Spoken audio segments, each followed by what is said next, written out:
the WDA, and I welcome everyone here. It's a privilege for me to be able to share my thoughts at this time on probably one of the most relevant topics and meaningful topics in dentistry right now with everything going on, the subject of brand. And some of you may be very familiar with this material, and some may not. So I prepared sort of a basic primer on brand to get you thinking about your practices differently, perhaps. And you have a sense of importance of brand, what it is, how to approach this whole subject of brand. And I'll talk, first of all, I'll spend a few minutes talking about brand generally from my perspective as a business owner and practice consultant, being in dentistry for a long time and having the good fortune of working for people that really understood brand and made a difference in our business. And I'll show a few slides, but mainly I'll just be talking. So when we get to those slides, I'll show you, but I didn't want to bore you with a PowerPoint with slide after slide. So this talk is about understanding the basics of brand, the strategic importance of brand. It's an overview. I'm not going to be talking about branding, marketing, or advertising, not the ing words. But we're going to be talking about brand from an entity standpoint today versus branding a product, which is a whole nother topic. There's a ton of information out there on the subject of brand. It's a subject that I've been very interested in for a long time. And I put together information that I've gleaned from different sources over the years and quite a bit just of my own thoughts and owning and operating businesses. A heavy influence for me has been the Seattle Study Club. I know there's a number of great study clubs out there, and I encourage, if you're not part of one, to consider that. But I had the opportunity of attending the 2019 Seattle Study Club symposium called CEO2. They had previously done a symposium, the annual meeting, CEO1, dentist as a CEO. This was CEO2. This was heavily focused on what can dental practices do, private practices do in this era of all this competition from corporates and other factors. There were two speakers there, Denise Lee Yan, that's Yohn. She did a great talk on how to build a rock star brand. And she's written a couple of books and is a great speaker and is a consultant. So there's quite a few ideas from her in here that make total sense, and she applied them nicely to dentistry. And James Gilmore, who's another brand consultant, he did a talk on welcome to the experience economy. And that's really where it's going. It's probably always been, actually, and it's needs to focus on is the customer or the patient experience. I also drew a video from Simon Sinek that's sorry about that. That's but I had my phone turned off there. Simon Sinek is a business consultant. He's got a great video out there. It starts with why, and I would encourage you to go and look at that. I'll talk a little bit about that. I also subscribe to the McGill Advisory, and I'm a big book reader. Good to Great is a terrific business book that lays things out well. And taking other things from that's Jim Collins is the author, and taking in my own consideration. So I'll be speaking for about 40 minutes, hopefully. And at the end of my remarks, I'd like to hear from you. I'd like to get your ideas on brands that you can identify with, particularly in the field of dentistry. Who do you work with in terms of vendors, consultants, whatever, and what are their brands? How How do they play into your brand? Any personal brands that you really like that resonate with you in terms of emotional attachment? And then I'd be happy to take your question. So just to get things started here, a few true or false questions. True or false? Advertising is a reliable way to sustain a brand. Advertising is a reliable way to sustain a brand. That's false. That's false. That's just pushing information out. It's not um, having people seek you out and getting attached to you.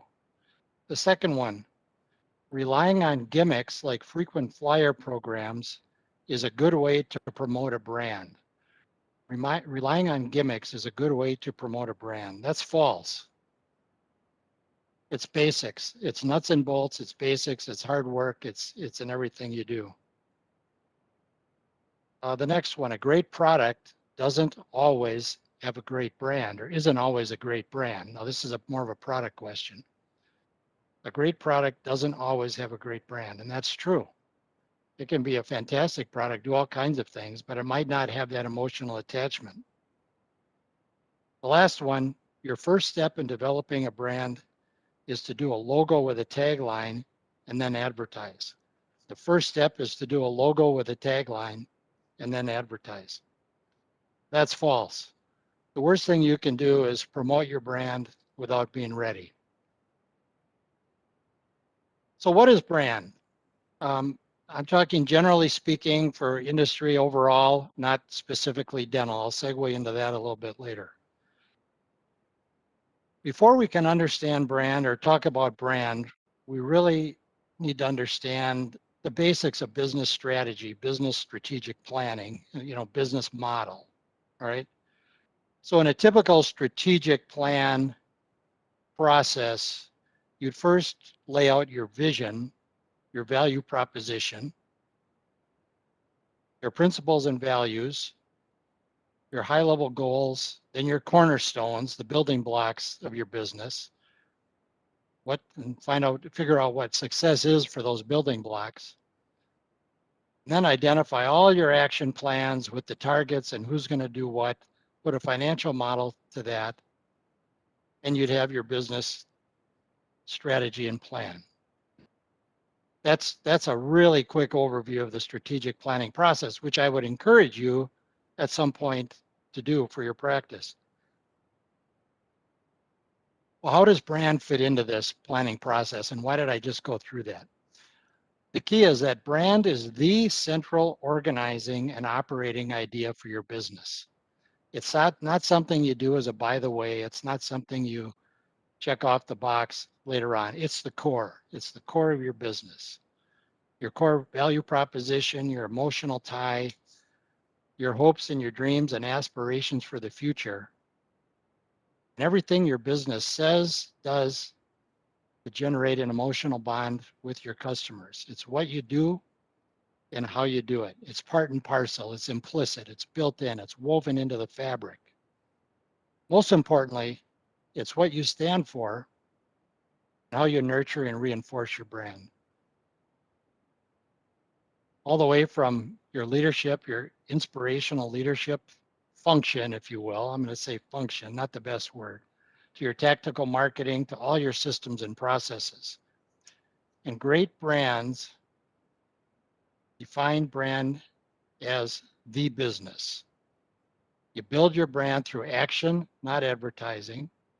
You build by delivering superior customer experience.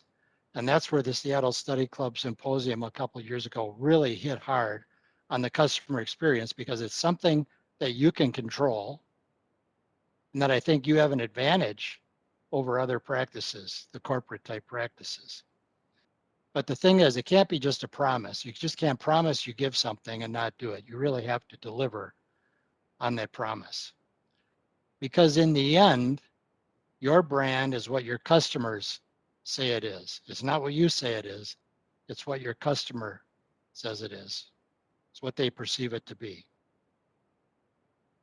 Why is brand important? Well, it sets you apart. It makes you distinctive.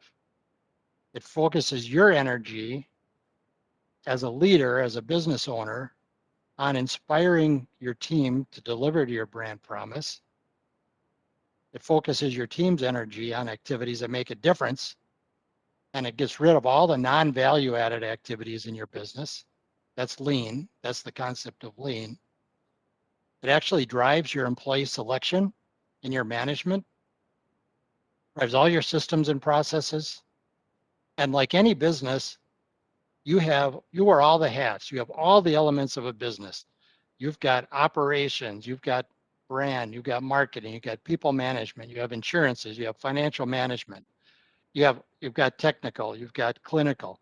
You have all the functions of normal business in your practice. And that's what makes it so challenging and so much fun, I think, if you're wired that way, to be a dentist and own a practice. Now you may be in with a partner or a group, whatever, but a dental office is a business with all the different facets. Your brand drives new customer flow. It drives it through your customer evangelists that go out and tell other people about you. It allows you to go deeper into your current customer base, sell more if you're a business. And I'm not saying that dentists should sell here. I'm just saying a strong brand brings credibility that allows you to provide more services for your customers. Is probably a better way to say it. And it retains customers. It gives you second chances. It also drives premium pricing, drives profitability, and it results in a higher enterprise value long term. And brand is important because if you can deliver your brand, it's very fulfilling. It's personally fulfilling. It's professionally fulfilling. With that, I'm going to list 12 actions that great brands do. 12 actions. Start with why. These actions don't require a large marketing budget. Why does a company exist? Why does your practice exist? Why does a product exist? This is where Simon Sinek's TED Talk, and it's tremendous. If that's the only thing you can do after this meeting is go to the web and look up Simon Sinek TED Talk on why. He talks about his golden circle. Traditionally, most companies have done things backwards. It's always been, in selling to their customers, it's always been features. Here's the features of the product, the advantages of a product, benefits. You need this product, buy this product. What he talks about is the reverse. And he used an example of Apple computers. Apple computers, in their promotion of product, doesn't say we make great computers. Here's how we make them. Here's how they work. You want to buy one.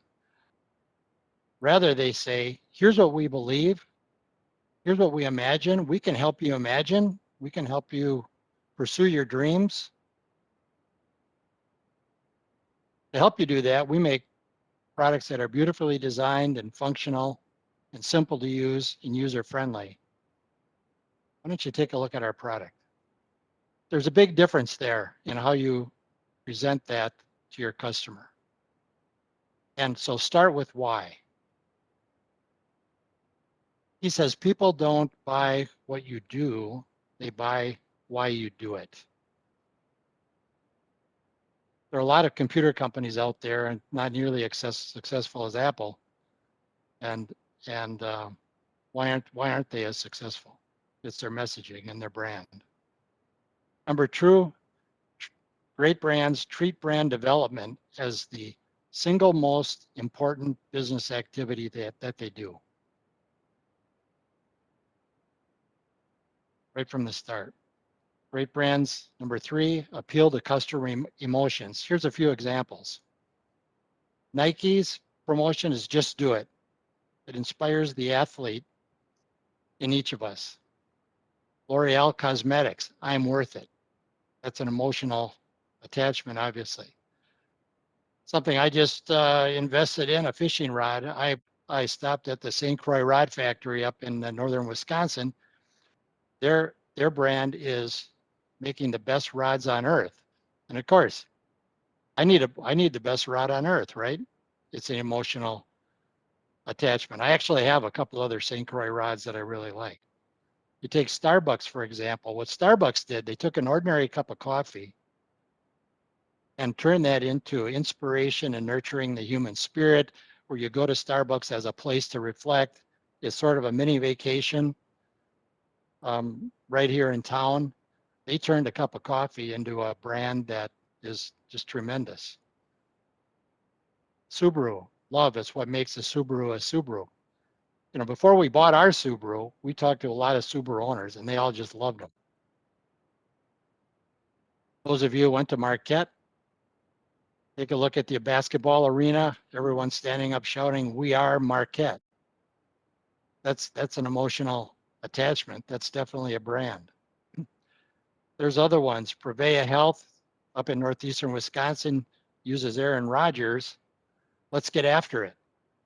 Encourage everybody out there to get after it, whatever they define it is. And I've personally been a patient there, and they do a great job from top to bottom on that customer, that patient experience. A couple that I'm familiar with, Lord's Dental Studio, between 1993 and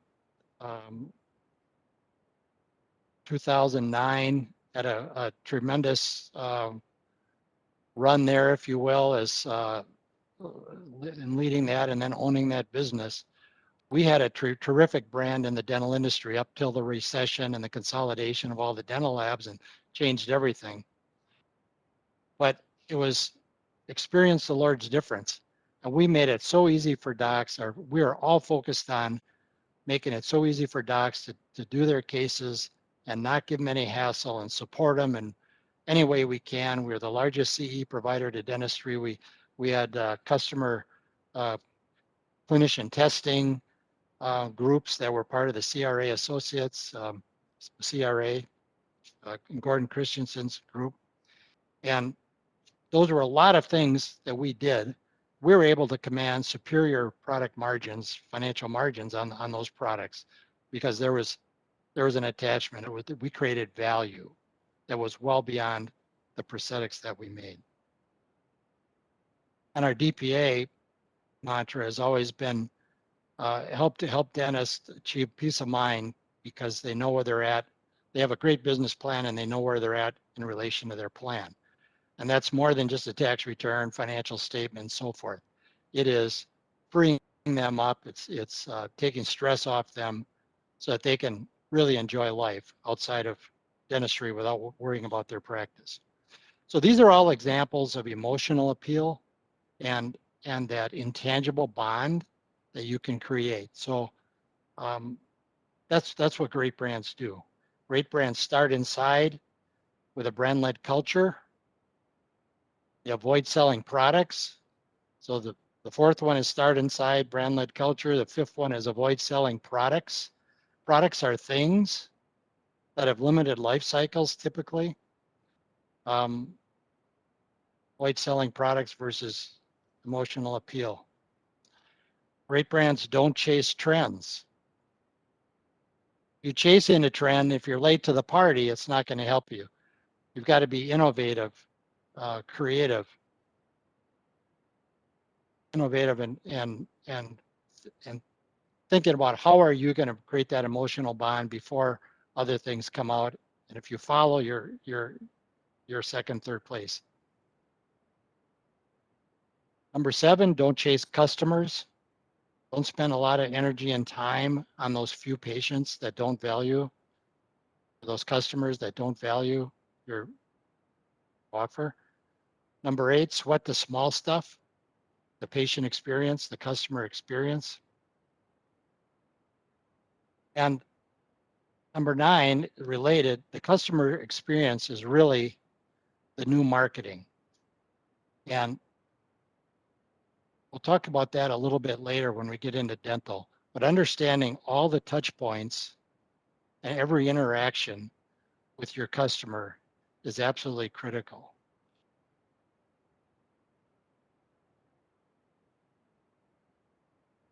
"86% of customers will pay more for a better experience, and 45% of those 86% will pay up to 15% more for a terrific customer experience if they have a great customer experience." So number 10 is understand every interaction. Um, I'm going to see here if I can share my screen.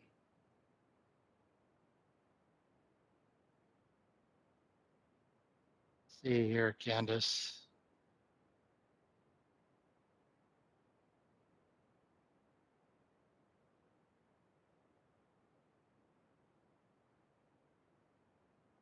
I can.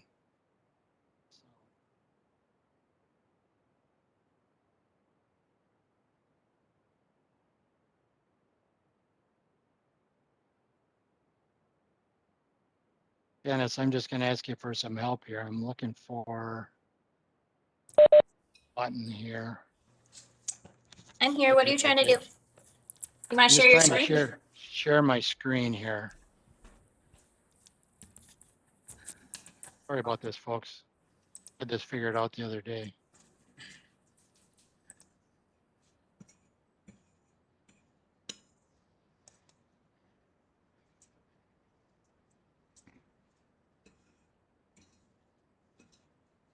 There we go.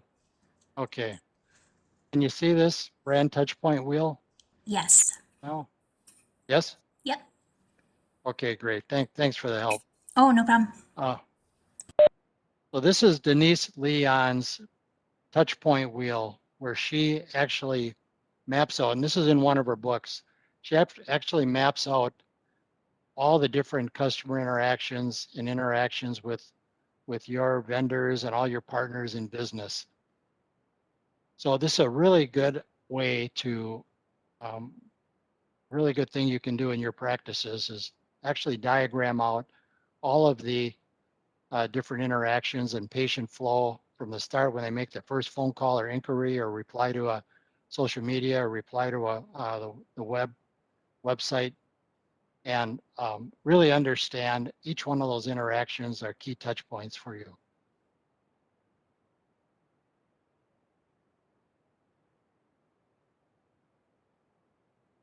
Stop sharing. Okay.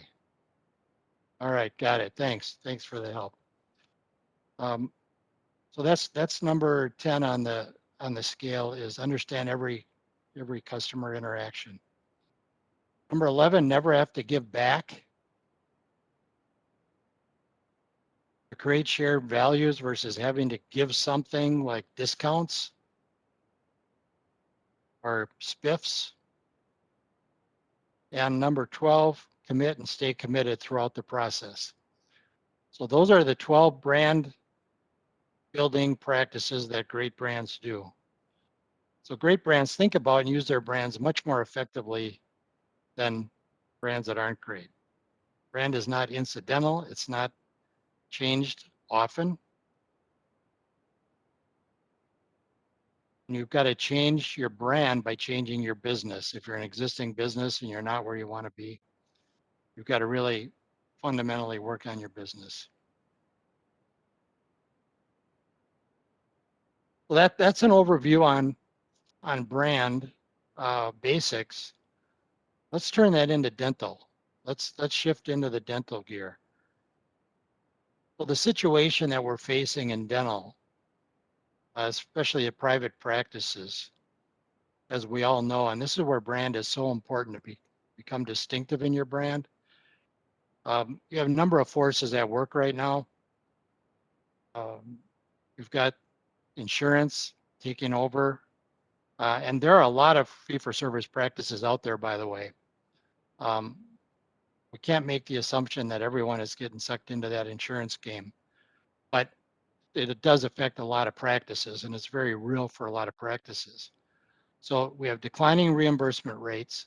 Not only that, we have insurance companies taking over control of patient decisions, patient doctor decisions, which has got to be so unnerving for you guys as dentists. You have private equity corporate roll-ups.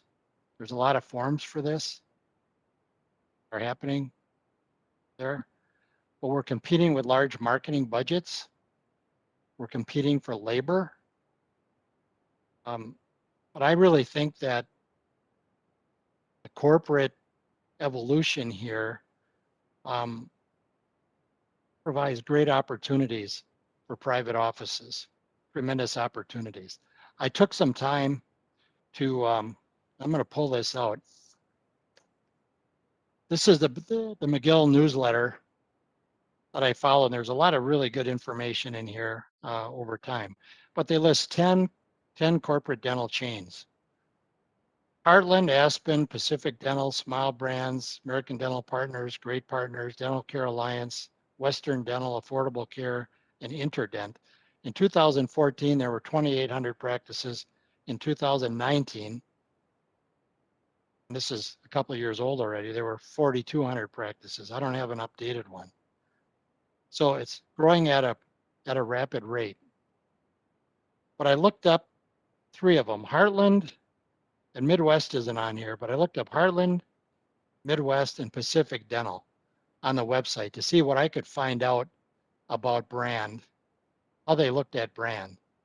And guys and ladies, there's not much out there. They talk about how they're going to support their doctors and whatnot, but a lot of these practices are still on their own and they don't have a cohesive brand. So while they're racking up numbers of patients flowing to these practices for the moment, I'm not sure how sustainable that is. And I'm sure a number of you have had patients that have left your practice, gone with a chain or whatever, a dentist, another dentist that accepted something or did something, only to come back. But they have larger marketing budgets. They will eventually figure out the brand at the local level. So there's a window here. I believe we have a window that we can establish. We all can establish our great brands, keep those customers, and have customers coming to us. And I think there's also a window with regard to practices that really would like to wean themselves of insurance at some point, a way to do that and appeal to patients without insurance, even some with insurance, because there's still 40 to 50% of people out there that don't have dental insurance. But suffice it to say, insurance, private equity is a factor. Increased consumerism is impacting dentistry via social media. You know, they like to look things up. They look up prices. They're shopping via the web. So brand loyalty is declining in some segments, but these same consumers still want a great experience and are willing to share that experience. So despite all this noise going on, I think there's really good opportunities if you can really get on top of your brand, get on top of your business. This isn't something that dentists have had to do in the last 30 years. I've been in the industry since 1993, and I think that was the area of what they would call the second golden age of dentistry. That's when Dr. Jim Pride was starting his crusade for fee-for-service dentistry, and it was in the mid to late 90s that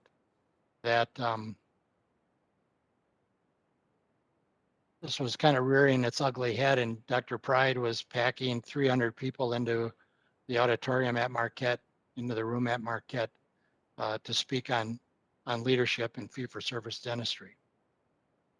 But the only way to fight this all this noise is to have a distinctive brand. That's what we have to do. All of us as part of the industry have to do is have a distinctive brand. So how do you approach this and where do you start? We talked a little bit about the dental business model and the strategic planning model. Let's talk about a few different dental business models for the moment. What I mean by dental business model is you make an investment, you buy equipment, you hire people, you get a facility, You create value, you get paid for that value, you make money for a return on investment, and you make money to reinvest in the business. And that's a cycle, right? There's different kinds of business models. There's models out there, there's low-cost producer models. McDonald's hamburgers, for example. Low-cost producer, it's a crummy hamburger, but guess what? You know what you're going to get every time. You contrast that with like Red Robin. So I don't know, I don't even know what prices are these days, but let's say it's $6-8 for, you know, a meal at McDonald's. You go to Red Robin, it's entirely different experience, the atmosphere, the food quality. It's fun to be there. And that might be $12 to $15 by the time you're done, you know, with that same hamburger plate. You can make money as a low-cost producer. You can make money as a value added. But what you can't do is you can't offer all kinds of things to people and charge a low price or take a big discount. So your business model and developing your business model, you have to be aware of that trade-off. You can't be all things to all people, because if you try and do too much, you're going to lose money. If you charge too much for what you give, you're going to lose customers.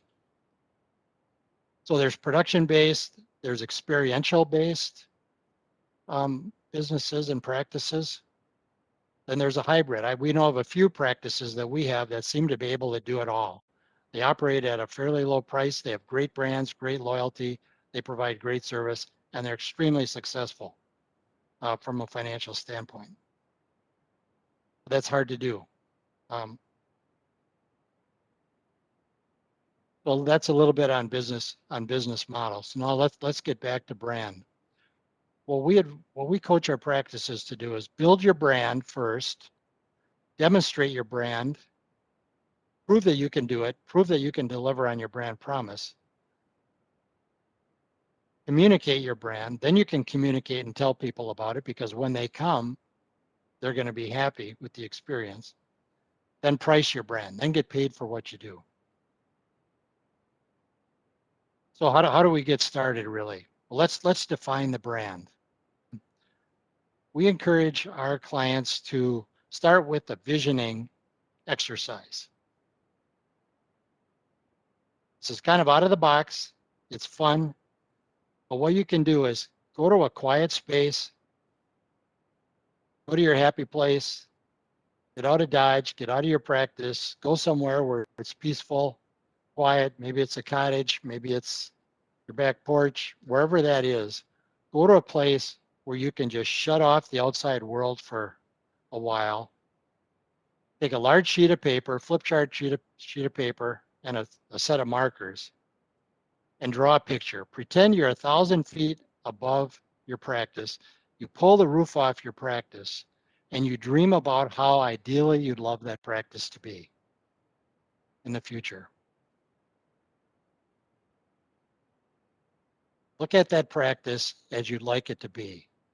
What are your patients experiencing? What are your interactions with your staff members? What are they like? How are the staff interacting with each other? How are you interacting with patients? How's your staff interacting with patients? Who are your patients? Where are your new patients coming from? Why are they coming to your practice? What does your process flow look like? What is your new patient process flow? Who do they see first, second? How does that work? How do they get oriented to your practice? Is there learning going on? Do you see care and service going on? Do you see a lot of delight? Do you see great experiences going on? That's the first thing, and the most important thing is for you as a business owner, as the doctor, to really get clear on what you want to have, what you want your practice to be like in the future. Only you can do that. This is not a committee decision. So that's going to allow you to define your purpose. And it's important to get very, very clear on your purpose. What business are you in? Why do you exist? Let's talk about that. What business are you in? Are you in the fixing teeth business? Are you in the taking care of basic dental needs business? Are you in the cosmetic business? Are you in the healthcare business? Are you in the wellness business?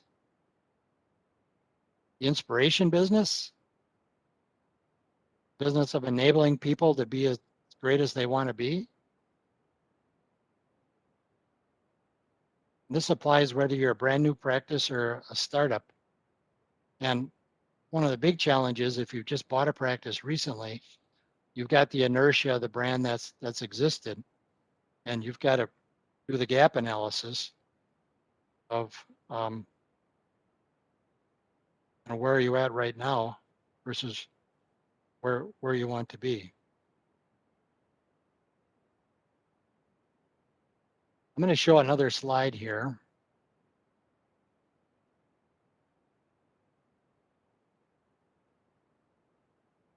Bear with me.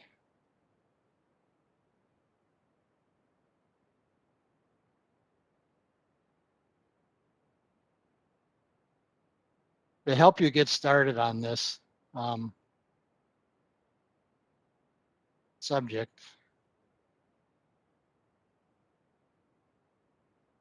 so you should see my screen now. It's called the Dental Care Continuum. This is something we put together a long time ago to help dentists get clear of what do they want to be ideally? Where do they want to operate? Because in a dental office, this is really relates to your purpose and everything revolves around it. And again, there's neither a right or a wrong to this. On the left side of this dental care continuum, you have a practice that treats the immediate condition. It's one tooth at a time. There are a lot of emergencies and they're neglect-based emergencies. Dentistry you do is need-based, insurance-driven on a very short-term time horizon. There's no treatment planning. You present the least expensive options first. Restorations are lifeless, and you don't even think about offering cosmetic options. That can be a production environment. There's a lot of successful dentists that have done this kind of dentistry, and maybe what you want, maybe what you don't want. On the flip side of that, you have comprehensive approach. I'm talking comprehensive. I mean your joints, hard tissue, soft tissue, the whole, Seattle Study Club, Frank Spear, comprehensive dentistry. Needs versus wants, treat the whole person. Take a lot of time to engage your patients at that level. You're doing more quadrant full mouth dentistry because it makes sense. And in the long run, it's less expensive for the patient. The emergencies you do have are few and far between, and they're accident-based. You have a real wellness-based philosophy, and your soft tissue management protocols are really wellness-based, and they engage patients very early on to appreciate quality care and pay for things they need. You have a long-term treatment horizon, with long-term treatment plans that you've discussed with patients. You present treatment in the best treatment order. Your restorations are impeccable, and you offer a full array of cosmetic options to meet the needs of those patients that are interested in that. Now, it stands to reason that you're going to build a practice. If you want to operate here most of the time, and you're not going to be able to operate here all the time, but you've got to put a stake in the ground at where you want to operate most of the time. Of course, you're going to have a few patients over here or vice versa. Problem happens is if you're in a group practice and you don't agree on this, you don't agree on the vision, you don't agree on the reason you exist and what you're going to do, you can have major problems. We had a client once, there were 5 dentists, 2 dentists over on the far right side in this example had defined processes for new patient onboarding and the initial exams and all of that. They took their the staff of those two docs to Hawaii for the American Dental Association meeting while everybody else operated over here and stayed home. That was a major issue that took a long time, a lot of hurt feelings. So if you're in a group practice or operate even as a partnership, you've really got to be on the same page. This drives equipment, technology purchase, all kinds of stuff. The second piece of this is your patient experience continuum.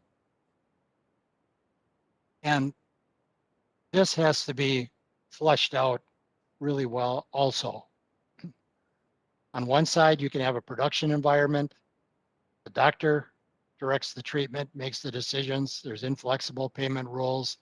You refer a lot of work out to specialists. There's a very low and or no relationship there and very little in the way of experience. That might be a fit. It might be a fit for your business model. Not saying it's good or bad, but it's a choice. On the other hand of the spectrum here, you've got an experiential environment. People walk out when they're done feeling great. They love it at your practice. There's doctor and patient collaboration.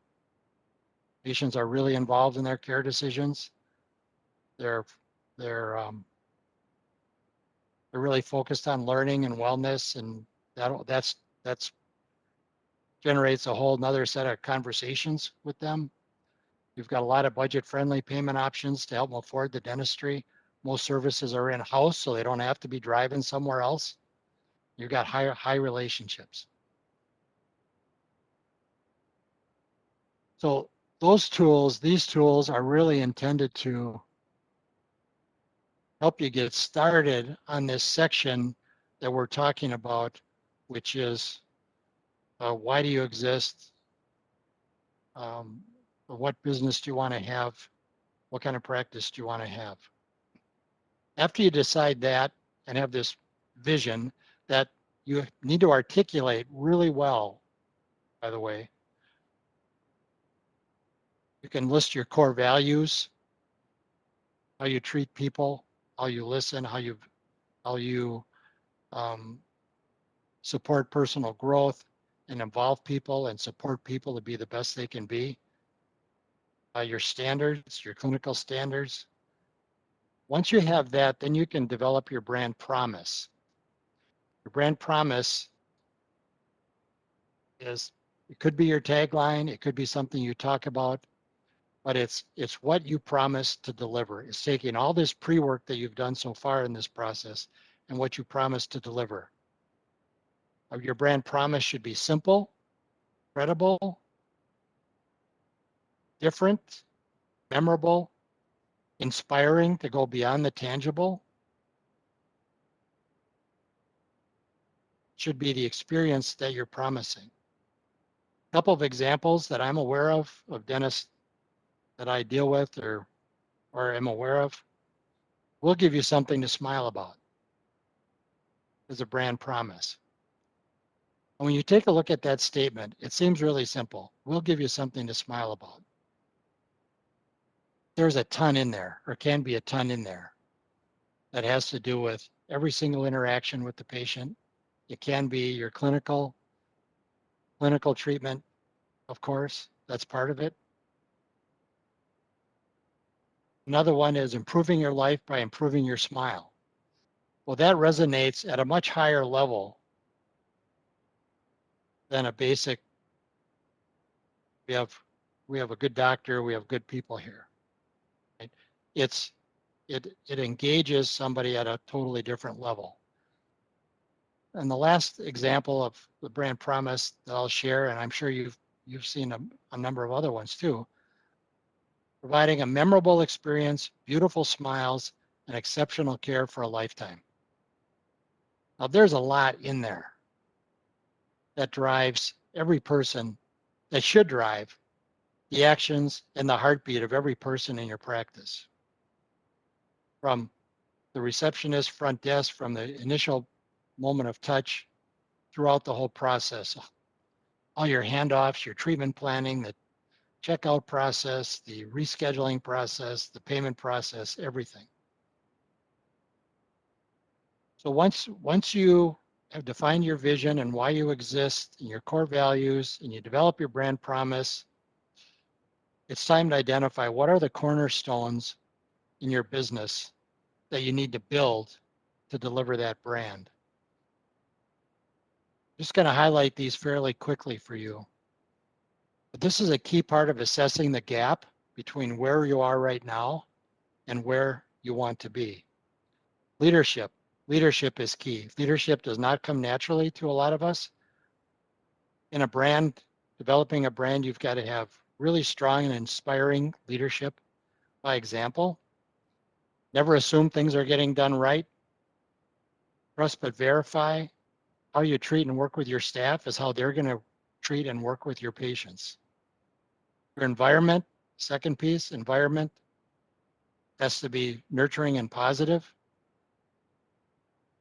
Third, now we're talking cornerstones here, things you're going to build a practice on. Your people. I could talk for hours just on this one point, but the good to great, Jim Collins brings out that you've got to have the right people in the right seats on the bus. And every single person on your team has got to be able to understand and live that brand. And if they can't, ultimately they can't be there.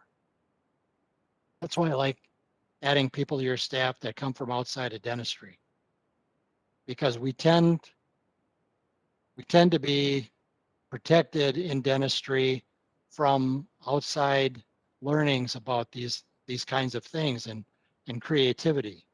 And that's really important. Technology is another cornerstone, financial strength, having good solid financial budgets and plans that you make, so you can invest and reinvest in your business. And all your systems and processes, from new patient onboarding to in-office patient flow, the customer service interactions, scheduling, continuing care, soft tissue management, your patient feedback system, your referral systems. And referrals, incidentally, are still the number one source of new patients. It hasn't changed from the golden age of dentistry in the early 80s when dentists couldn't advertise. I'm not sure if you guys know that, but dentistry was first allowed to advertise somewhere in the early to mid 1980s. So in some ways, things have changed a lot. In some ways, things haven't changed. It's still your basic connection with your patients, going out and telling other people. Your financial arrangements and collections, treatment planning, all your branding activities. Now I'm going to use the word branding. Now it's website and social media for the most part. Our clients have had really mixed results at best with so-called dental advertising agencies. Internal marketing is the key. And the ADA, this is from 2004. I'm sure they've updated it, but they've got a pretty good resource here on internal marketing for the dental office. Now, obviously, there's some things changed. I'm not sure if social media was around back. That must have been back in those days, but so study that. It's been said that advertising, pushing stuff out, is the price you pay for not being distinctive. Advertising is the price you pay for not being distinctive. That's Robert Stevens. And you can make a strong argument for insurance discounts are the price you pay for not being distinctive. And for a lot of years, dentists have rationalized, um, you know, dental discounts, insurance discounts as being, um, replacing advertising. But if those patients don't fit your brand that you want to go for, it doesn't really help you. So these are all the cornerstones you have to build. You've got to set up action plans and make assignments and monitor this and build a business plan to make each one of these items that I mentioned, these cornerstones and systems and processes, pull in the same direction as your brand. Once you've demonstrated your brand, your promise, once you've delivered the promise, then you can price your brand appropriately. There's external considerations for that. There's internal considerations. There's practice financial considerations for how you price. That's a whole nother subject, and you have to be careful fair trade laws when you do that. So why is brand? I will start to close here. We've got a couple minutes left. But why is brand important to the dental practice? Because it makes you distinct. It's distinctive. It separates you from other practices, especially separates you from those corporate practices. It generates patient retention, patient attraction. It's a purpose for the team. It's your roadmap for every single day in your practice. It leads to higher profit margins. It builds economic value. That's why brand is important. It's so important. So the title of this talk was Brand Relevance in Dentistry. And I've used the some basic intro primer points on brand. I've kind of used the business planning process to give you a sense of how broad this whole brand is and what it takes to really build a brand and how much that goes into it affects all the aspects of your practice. And I've talked about a couple other things like group and partnership issues not being on the same page. But I really believe that your success and your self-actualization in your career will be largely the result of your ability to develop your brand. Was brand relevant in dentistry? It absolutely is. But it's a choice. It takes a lot of work. If you as a dentist want to go to a job or have a full life and you can't spend a lot of time on this, maybe brand isn't as relevant for you. If you really want to get after it and build a great brand and a great practice that gives you financial independence and gives you practice independence down the line, then this is really, really important. So in my eyes, the answer is absolutely yes. You can be distinctive. You can make a tremendous difference in the lives of your patients. You don't have to be confined to dental insurance making decisions for you. I really do believe private practices can outbrand the corporates hands down. And remember, 40 to 50% of people don't have insurance. So there's a good amount of work out there. But it takes a lot of work, a lot of focus, discipline, and commitment. I'm not saying it's easy, but it can be done. And I wish you the best in going after your dreams. All right, wrapping up at 6:01 on my computer. Candace? No, I'm fascinated. I'm a fan, Ken, and brand is something I enjoy listening and hearing about. So I enjoyed the past hour. I hope everybody else did. If Do you have time for a question or two? Do we have any questions? If so, pop them in the chat box. Otherwise, I can definitely get you in touch with Ken after the presentation if you have any questions that take a little bit more time. But Yeah, I'd especially be interested in learning either now or send them to Candace as a follow-up after you get a chance to sift on this. What brands resonate with you, both personally and in dentistry? What brands really, really make a difference?